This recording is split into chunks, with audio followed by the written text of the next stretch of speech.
everybody, it's Megan again. Welcome to another episode of Teach Me ABA, powered by Piles & Associates. Today, we're going to do another story time, and today's story is going to be the story behind Skinner's 1957 publication, Verbal Behavior. Now, this is one of my favorite books because it was so monumental in the formation of our science. So let's start with a little history about how the book came to be. Way back in the day of early behaviorism, there was a big rift between linguists, cognitive scientists, and the behavioral sciences community. Behavioral scientists were obviously really focused on the interaction between environment and behavior. And we can really draw really distinct conclusions from seeing what happens before a behavior, what happens after a behavior, and how this affects other behaviors in the future.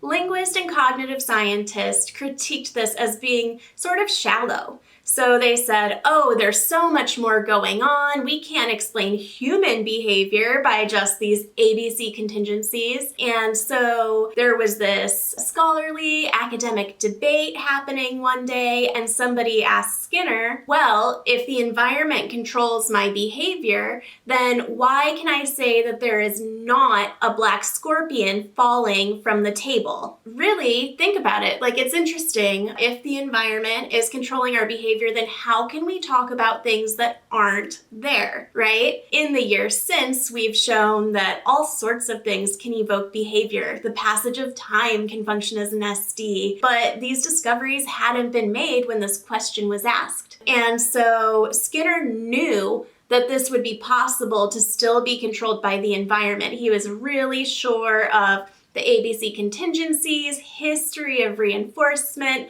Obviously, something in the environment evoked this man's question, even though the item that he was talking about, the scorpion, was not present. And so Skinner at this point in time started formulating his thoughts, drawing out more complex contingencies, right? Because it's a lot different for someone to talk about something, especially abstract concepts, compared to a light going on, a rat pressing a lever, and getting a reward. And so this question was great, and it really transformed our science. So Skinner dabbled in writing this book for a few years and finally was able to get a sabbatical in which he finished the book and published it in 1957. So Skinner started observing all of the verbal behavior of people around him and started sketching out ABC contingencies for different things that evoked and reinforced behavior. He noticed that sometimes people ask for things. So you engage in verbal behavior,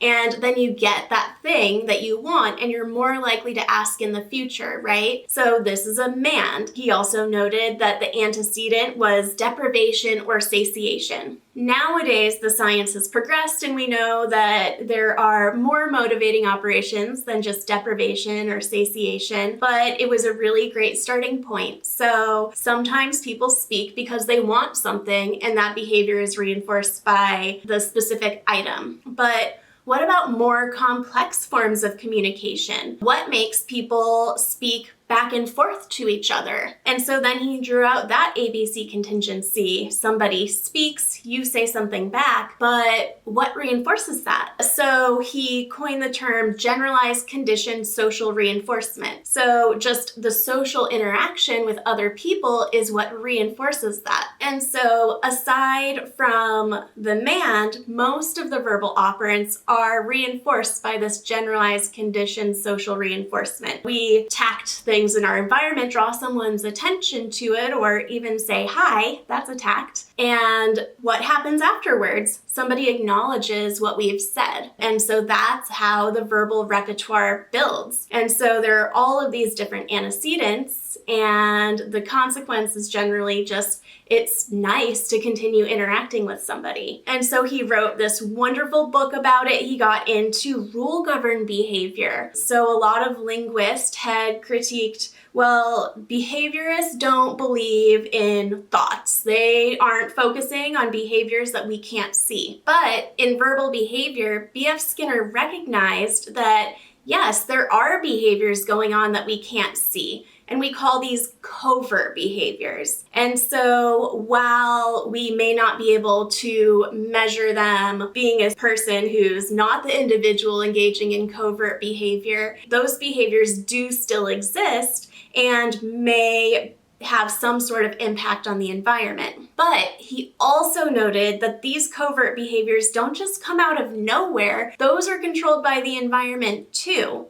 Something happens in your environment or even the passage of time. I know that oftentimes I'm sitting and working and then ding, like, oh, I remember something that I have to do shortly. So the passage of time, like I mentioned earlier, can function as an SD, and that's something that's not super apparent. And so when people are saying, oh, behaviorists are only focusing on these things we can see, well, maybe we need to expand the definition of what we can see or what we can measure. So really, Skinner's recognition of covert behavior, the fact that it may influence the way that people are behaving, is really what kind of pivoted behavioral science into being something that's more significant. And yes, we can evaluate these covert behaviors, especially with mental health issues. There's a lot that we can't see that's going on.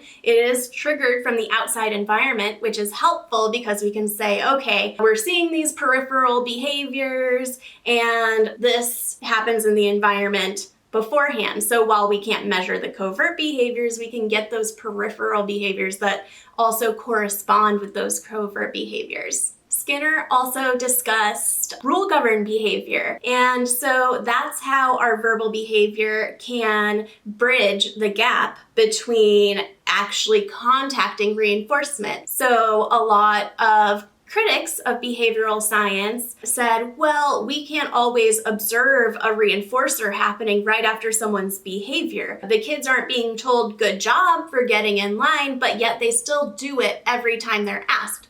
Why does that happen? And that's because of rule-governed behavior. Why do I engage in work? Why do I show up to work? I don't get paid immediately. Yes, I enjoy my job, not all of the tasks all of the time. So why do I do those things that I don't like when nobody's there delivering reinforcers or punishers, whether I do it or not? And it's because I engage in rule-governed behavior and I have verbal behavior that's covert, and I can tell myself, okay, well, if I don't do this, if I don't get this done, if I don't work my job, then I don't get my paycheck. And so that bridges the gap in time between my behavior and accessing that reinforcer. And so really what verbal behavior did was take the broader scope of behavior that most specifically happens with humans and explained it in a way that still drew the correlations between environmental events and behavior, but showed that it really can happen on a molar level, on a grander scheme. I love this book because it just helps make sense out of the world. If you haven't read Verbal Behavior, I recommend it, or at least checking out some verbal behavior presentations at conferences because there's so much that goes into it and it's just such a cool topic. So I hope you guys enjoyed this story time of how the book Verbal Behavior came to be. If you enjoyed this, make sure that you click like, subscribe to our channel, and share it with a friend.